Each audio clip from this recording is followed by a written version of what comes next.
We all rely on farmers and ranchers, but farming is riskier than other businesses out there. Crop insurance helps farmers manage their risk. With crop insurance, farmers put skin in the game by paying premiums and shouldering deductibles. That keeps taxpayers from having to pick up the whole bill every time disaster strikes. Today, about 90% of U.S. farmland is insured, providing $100 billion in protection to more than 130 different kinds of crops. It's a testament to the program's success.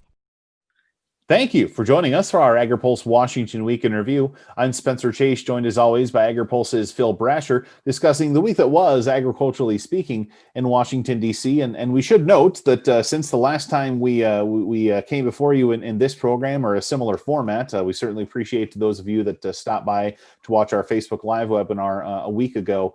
Since then, we have gone from a point where we were thinking the election was leaning in the direction of Joe Biden to now, over the weekend, the major media outlets sort of declaring the election for him. And so now for the last week, we have been referring to him as President-elect Joe Biden in our coverage, and as have many others.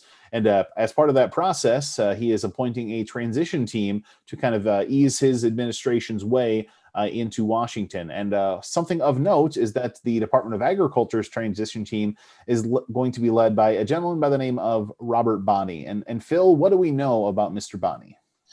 Right. Well, Robert's one of a number of Obama administration veterans, of course, were all throughout the transition team, not only for USDA, but other departments and agencies as well.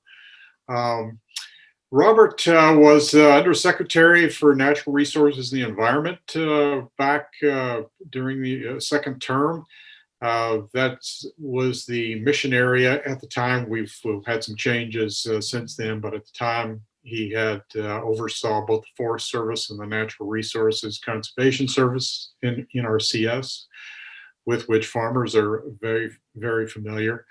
What's notable about Robert in particular is that he is a big advocate of using USDA to set up a carbon bank that would buy and sell agricultural carbon credits. And this is a way to use farmers use agricultural lands to reduce greenhouse gas emissions.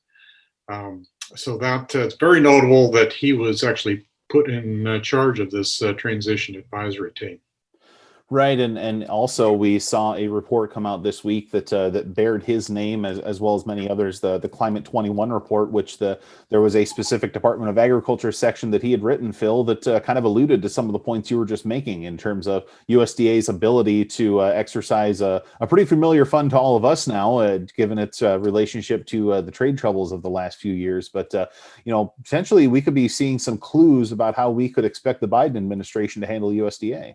Yeah, this was an outline of how the administration could proceed, even without action by Congress on addressing climate change. Obviously, President-elect has talked about day one starting the process to re-enter the Paris Climate Agreement.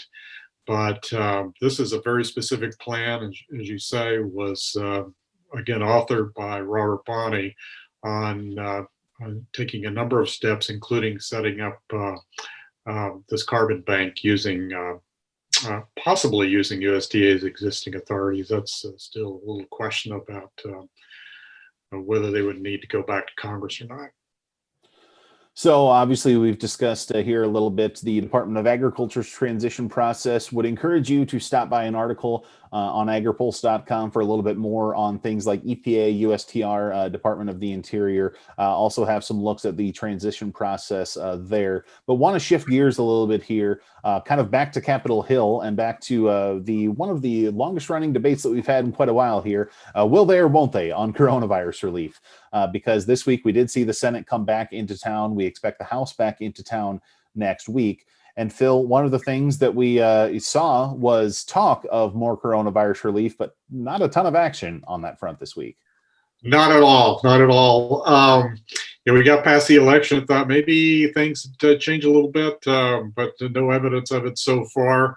And of course, the Senate is effectively frozen right now. We won't know who's going to control the Senate next year until at least January 5th, when they have a draw for 2 seats And Georgia, right now, Republicans are stuck at 50 seats. With Kamala Harris as vice president, they need 51 seats in order to control the Senate. So that it creates a lot of uncertainty now when you're negotiating, because you don't know what the lay of the land is going to be in the next Congress. So what we have right now is Senate Majority Leader Mitch McConnell saying they need a very targeted bill, and Republicans have been sticking. The Senate Republicans wanted about $500 billion, whereas the House has been at 2.2 trillion. Administration under $2 trillion. The White House under $2 trillion. Doesn't appear that we're anywhere closer to an agreement. So we'll see how this plays out over the next couple of weeks, but and into December, but no sign of movement yet. And oh, by the way, as we sit here, we are a little less than a month away from the government running out of funding. There seems to be some level of bipartisan, bicameral cooperation on the fact that, yes, a continuing resolution does need to be reached. And we did see the Senate Appropriations Committee drop a number of its bills this week, and we've seen some similar legislation from the House. But, no concrete public talk, at least, on a CR at this point. Right. Well, the goal is to get a omnibus bill to fund the entire government through the rest of the fiscal year, which actually started October 1st, as you said. We're running on a continuing resolution right now, which keeps spending at the fiscal 2020 levels. That expires December the 11th, so that's a deadline for Congress to act. The Senate has come out, as you say, with its 12 bills for fiscal 2021, but they're at different spending levels than the House, the Democratic-controlled House, so they're going to have to reach some agreement over the next few weeks. Both sides, both Speaker Pelosi and the chairman of the Senate Appropriations Committee, Richard Shelby, Republican from Alabama, saying they want to reach an agreement. We'll see. Obviously, a lot of work to be done to do so. But Democrats may want, and Joe Biden may want to get that cleared, that issue cleared, get that spending matters cleared so they can move ahead with other business in the new Congress as quickly as possible. Yeah, because we sit here, the election is now a week behind us. We've got sort of a week of congressional session behind us. As I said, the Senate was in town this week. The House returns next week. We've got a Thanksgiving break to throw into there, a to be determined amount of time in the month of December, as it usually is for how long Congress will be in session. But we are officially in the lame duck. I said it 2 years ago, and I'll say it again here at Agri-Pulse. We are charging into the lame duck session like a possessed goose. We will be keeping track of all of the various things that are going on in terms of government funding, coronavirus relief, and now the Biden transition as well. But for this week, I think that's going to do it. So for Phil Brasher, I'm Spencer Chase. Have a good one.